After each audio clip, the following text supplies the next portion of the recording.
topic this morning. What I want to explain first of all is how we're going to do this so that you can all participate. I'm first going to introduce our panellists. Then each of our panellists are going to be given 5 minutes, and we have to be quite strict about this 5 minutes. We've got this 5 minutes for them to give their position on our topic. And once that's happened, I'm then going to ask a couple of questions that emerge from what they've said, and then I'm going to open it up to you guys. So lots of opportunity for you to ask questions at the back end.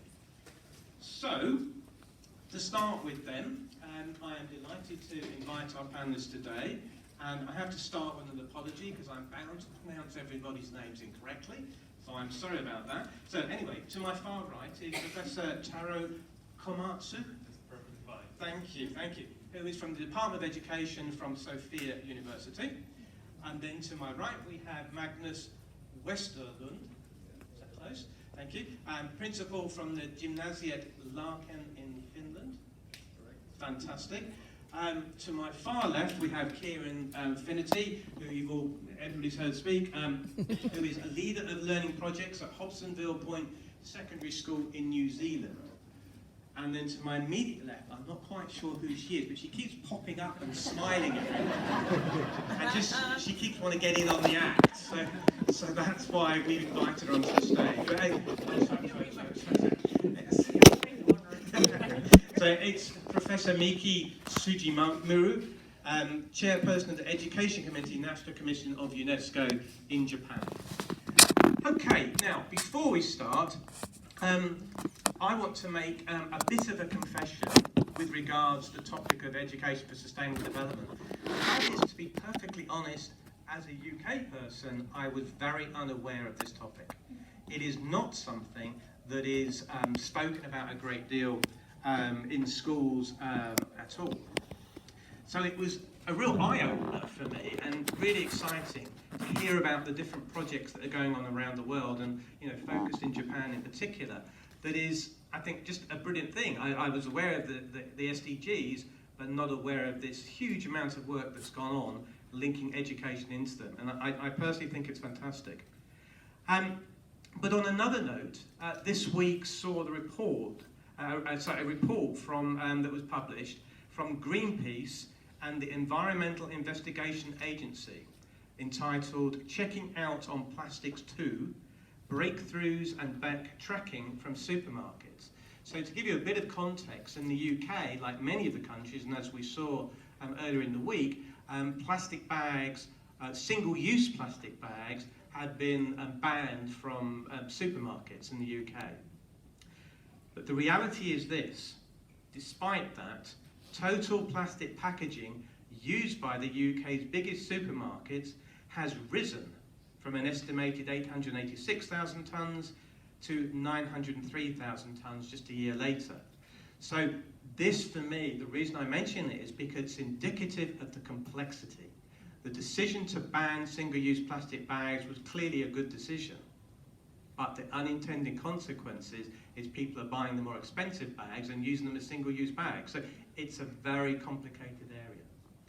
Okay, so I'd like now to pass on then to Professor, if you would like to give us your 5 minutes introducing your views on this important topic. Okay, thank you very much. So welcome to Sophia University. It's a really beautiful day to welcome you to Sophia campus, the final day of your program. Perhaps I can talk a bit about the 3 challenges that I face as a teacher teaching at university, and I'm sure many of you coming from secondary schools also may face similar challenges.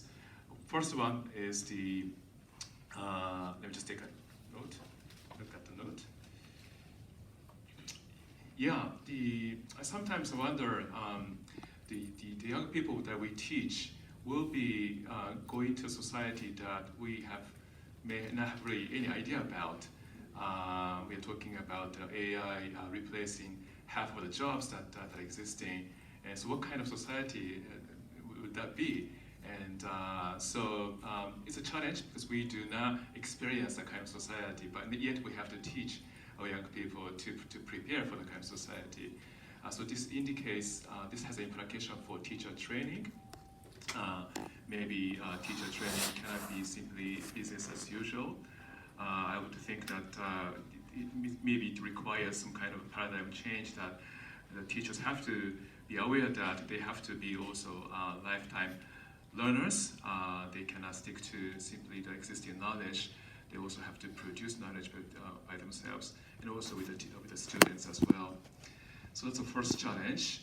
Second challenge is that when it talks about this environmental dimensions of SDGs, ESD is not just about, or sustainability is not just about environment.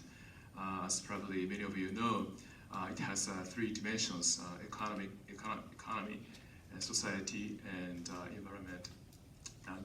So this means that ESD has to be the interdisciplinary, holistic approach, and this requires multiple teachers to work together. And at my university, Sophia University, Department of Education has been introducing a course called Citizenship Education in Multicultural Society. And we try to infuse the dimensions of ESD into that course, meaning we challenge our students to think about the education policies and practices that address sustainable multicultural living. It's not just about multicultural living, but sustainable multicultural living. This is a challenge because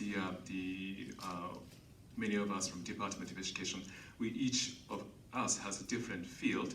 I'm a policy side, but my colleagues are more instruction side. Others are sociology, others are anthropology, politics, so forth, so forth. And we never actually did the kind of teamwork before.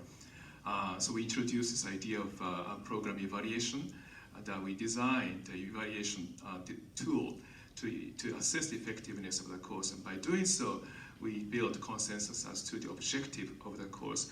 ESD can be very broad, and so I think it's very important to build a consensus amongst those multiple teachers to have a specific the objective of the course. And I think this program evaluation theory is very effective. I'd love to talk about it later. And the third challenge will be the issue of equity.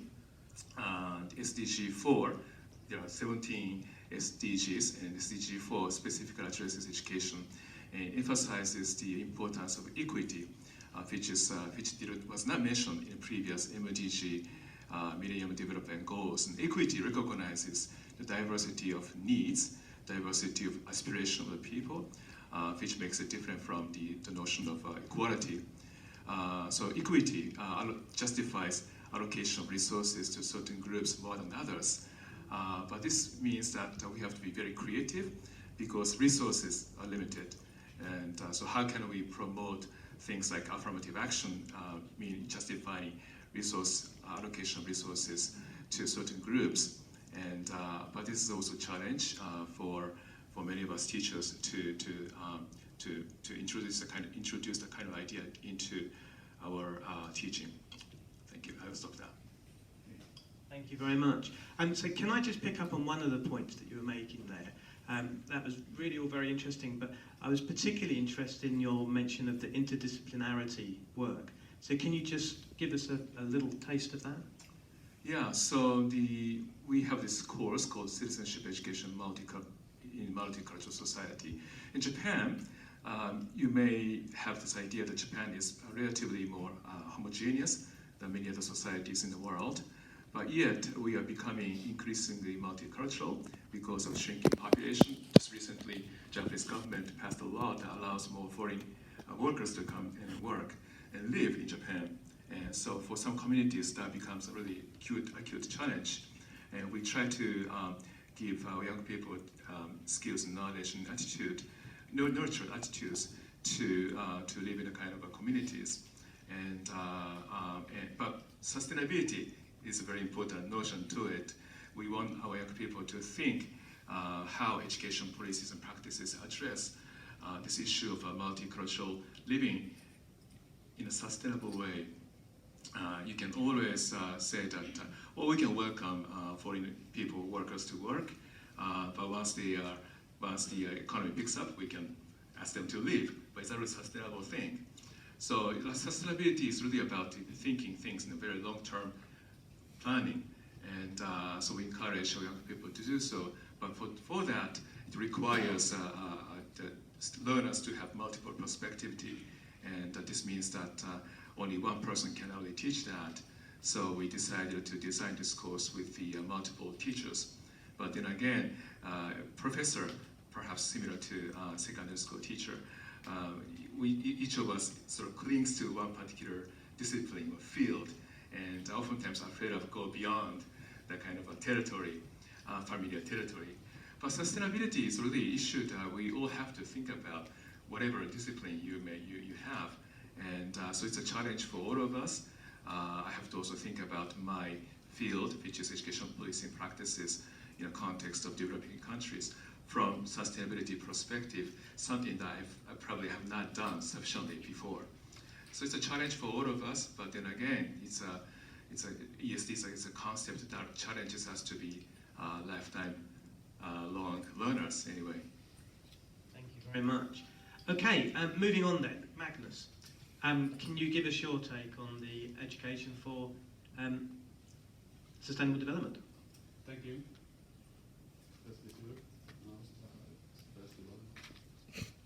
1, 2. All right. Thank you very much.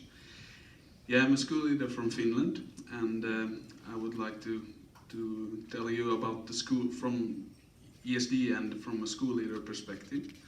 And I have to say that we are really happy in Finland with the national curriculum and the ESD, because if you take our curriculum today, we have about 350 pages of national curriculum, and about 150 pages you find the word sustainable. And we will have a new national curriculum in 2021, and I've seen that, and you can find the word even more in the new one.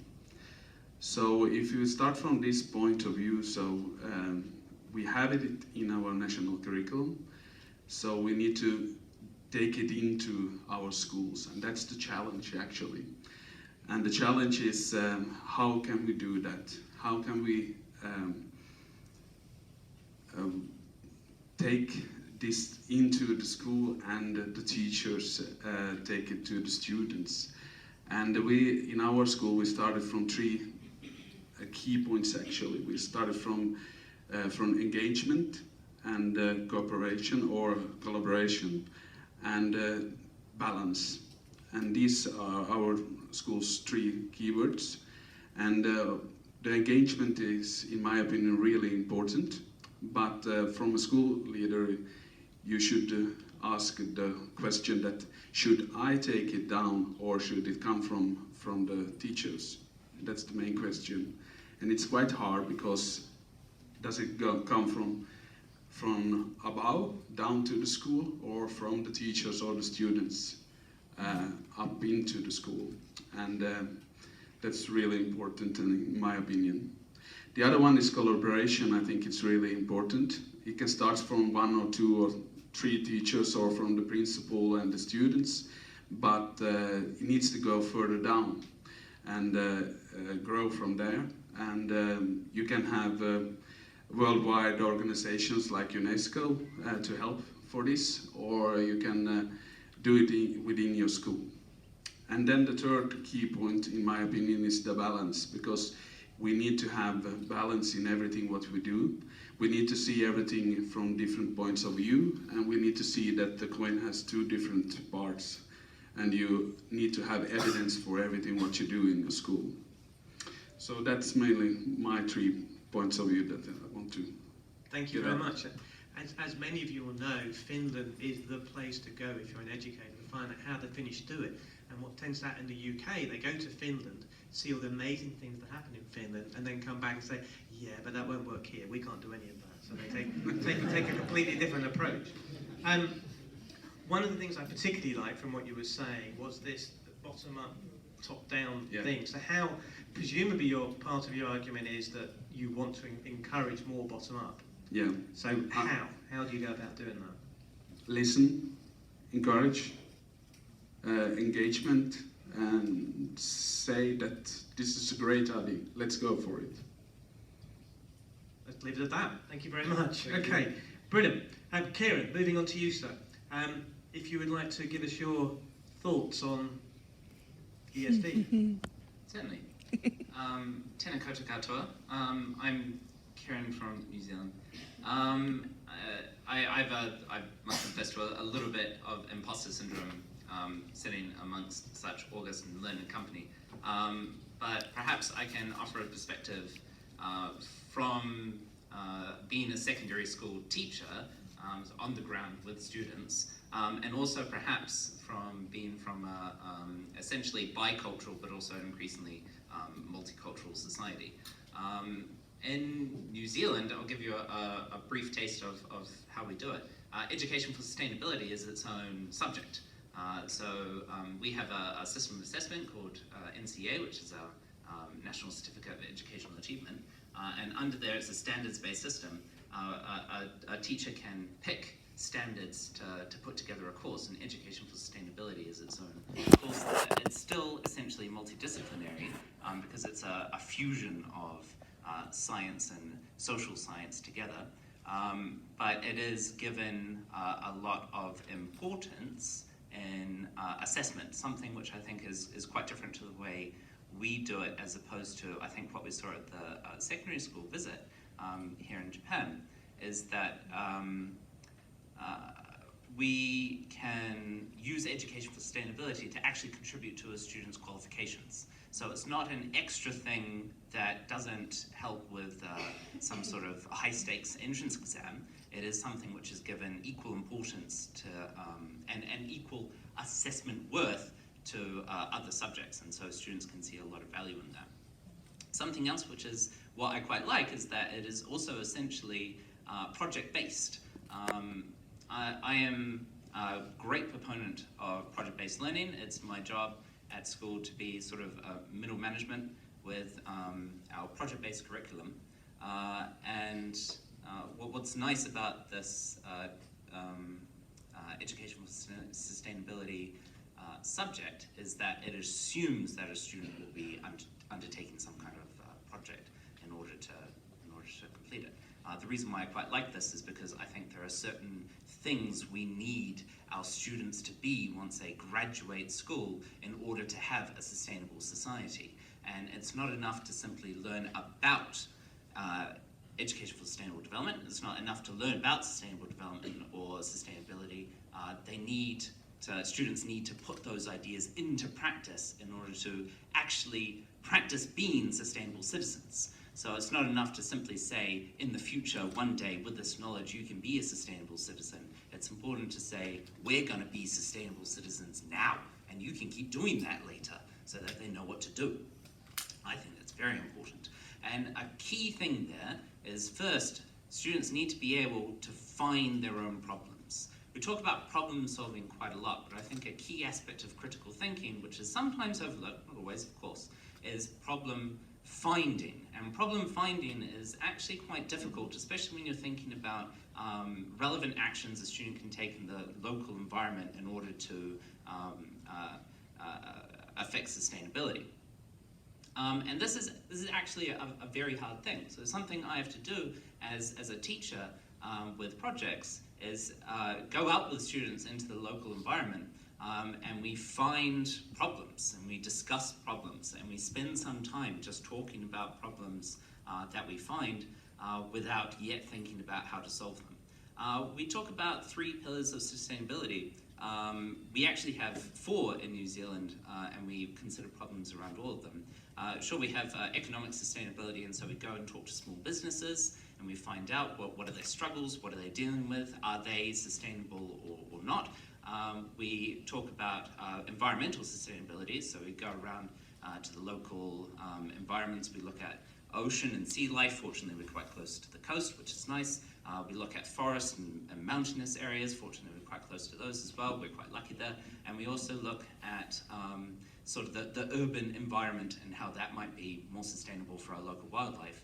We talk about social sustainability, of course, and so there we're looking at what is the social environment like? Are people happy? Are they able to confidently contribute to a changing world, or is there something we can do for them? And we also talk about cultural sustainability. So it's really important to us that we promote cultural sustainability. We have a history of colonialism in New Zealand, which is perhaps something that most of Europe and Asia isn't necessarily, they don't necessarily have to deal with. Of course, many places do. And it's something that we're still in a long process of recovery from. And so that cultural sustainability is something that we need to be very, very careful about. And so what we do in our classes is that we try and find problems that fit into those areas, and we discuss those problems, we think about how those problems have come about, and then we go about proposing solutions. And then those solutions typically take all year. And so the students are finding the problems and the students are coming up with the solutions, and it's the job of the teacher to make sure that, first of all, those solutions are tenable, there's something we can actually do, and help with communication with local partners, and just generally enable when a student comes across a barrier which they're not really able to face on their own. And that means that we're collaborating with the students. We're certainly not experts. It's not that we don't have all the answers, it's that we don't have any answers. We've got none whatsoever as teachers. And that might sound a bit scary, but it's actually quite empowering, because that means that we can collaborate with students quite freely. We're sort of all on the same level, and that brings the students up to being sort of project leaders themselves. And that means that students tend to take it very seriously, and they have a good time. You know, we're all acting like proper adults and say, yes, we'll fix this. It is always a great amount of fun to sort of be sitting down with a bunch of year 9s, they're 12 or 13 years old, and we're talking about what we can do to save the Cody trees from Cody dieback disease, which is a problem in the school at the moment. And they're focused, and they're coming up with ideas, and they're sending emails off to people, and they're saying, but we might encounter these problems. Who can we turn to help with these problems? And then we send off more emails, and we call people up, and it's all very serious. And I stand back, I think these kids are like 13, 14 years old. You know, they're fantastic. It's sometimes very hard to, it's hard to remember that they're only young children. So it is indeed a lot of fun from a teacher's point of view, I think. Thank you very much for that very comprehensive start. That's really appreciated. And I'm a bit irritated though, you just answered the question I was about to ask you. So if we'll come back. If I may though, I'll move on to Mickey. If you can give us your take, please. You've already given us some information, but this is your opportunity to, in a sense, pull things together a bit. So over to you. Thank you very much. First of all, I appreciate all of you again. Yeah, I'm very, very happy to work for this SM, the classmate 15, and of course, work together to know all of you. Now, another participant already pointed out a very good point, but if you allow me to add some points, I'd like to mention the 3 points. The first one, because I'm now working as a member of the Japan Commission for UNESCO, and as well as a professor of the Sophia University of Comparative and International Education. So, but from my perspective, one of the member of the National Commission for UNESCO, I'd like to mention 3 points. The first one is the differences between the global citizenship education and education for sustainability, or the similar point. Because the reason why I want to mention this one, when we started the SDGs, this very good but idealistic goal was mentioned from the Incheon Declaration in 2015. And Incheon is the name of the city of South Korea. And the very conference was there in 2015. We proposed some ideas, the basement of the SDGs. And finally, those ideas are included in the SDGs, the goal 4. And especially now, Taro already mentioned that, the SDGs goal 4.7, there are many good concepts there. Inclusion, equity, and also the global citizenship education. And so now, since 2015, many people discuss about the global citizenship education, or GCED. But some of the Japanese teachers in some of the Japanese schools, especially the UNESCO schools, those teachers, the Japanese teachers, gave us some questions. What is GCED? What is ESD? How is the differences between them? So now in the Japan Commission for UNESCO, quite often we discuss this point. My opinion, maybe it's not so different or might be similar, but maybe what kind of point we should focus on it. So GCED, so maybe you have heard of this word so many times, but you also heard about its education for sustainable development. So at the school level, yes, you are teachers and you try to integrate those two kind but very important keywords in your subject or teaching. So that's the very point we are just discussed. This is the first point. And second point is the contents of the education for sustainable development. Already another panelist already mentioned it. In this the ClassNet network, we have discussed many topics which kind of is more appropriate for us to promote our education for sustainable development. Maybe the transdisciplinary or some kind of the borders or kind of now each country and each school has a kind of national curriculum. And in Japan, yes, the national course of study are always kind of control us. But this is very important because when we promote our the national education to make a kind of national education system for the next generation, the course of intent is very important. But how we can integrate this kind of the essence of the education for sustainable development of the fixed national curriculum. In that way, maybe transdisciplinary approach should be very important. Even at the university, now Sophia University has been involving in this area so much. And for example, we have a long history to teach in English, but now from next year, we started a new English track program, but which means not only just teaching in English, we try to focus on the more content-based, on the focusing on the sustainability. Taro is now one of the main members of designing this course. It's called SPSF, Sophia Program for Sustainable Futures.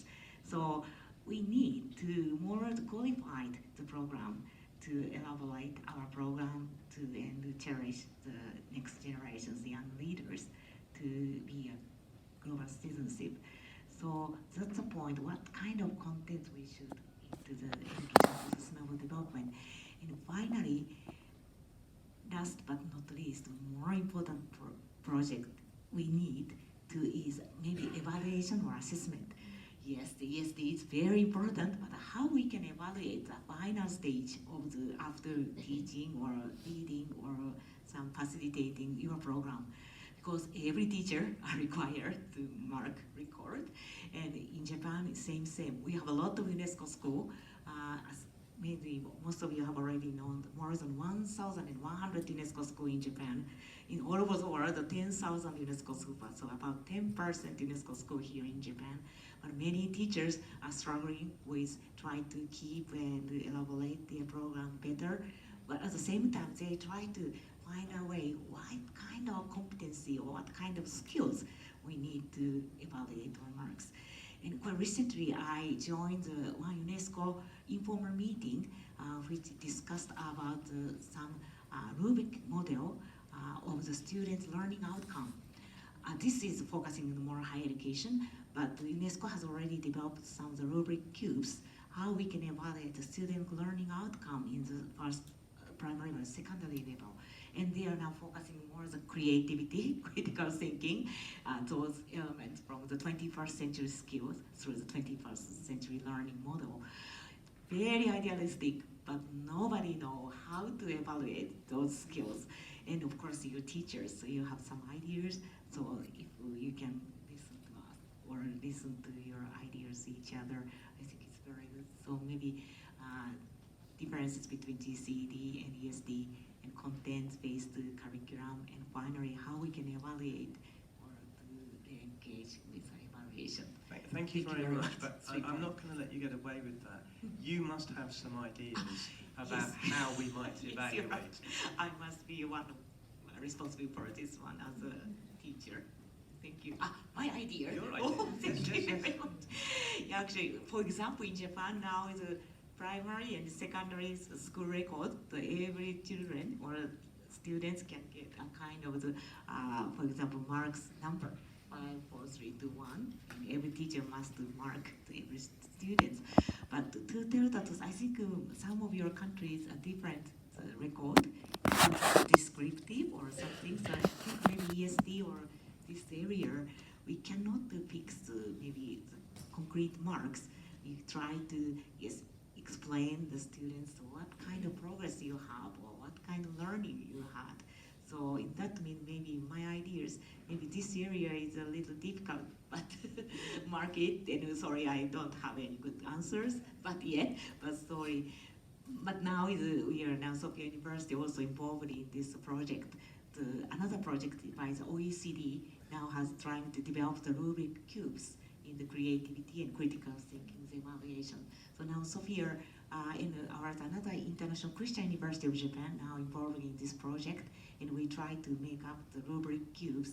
And now we just started kind of pilot project to evaluate the student learning outcome through the environmental studies. So, okay, I must promise in the near future if we can have a clear some rubric cubes which can be used for your schools. I try to contact Thank you. you, thank you, Nikki.